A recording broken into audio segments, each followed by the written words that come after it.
நம்ம தப்பு பரிகாரம் நம்ம கையதாண்டா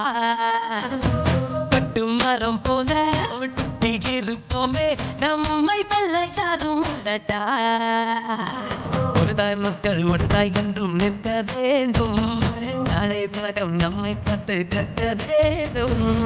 நீ பற்றி எங்கள்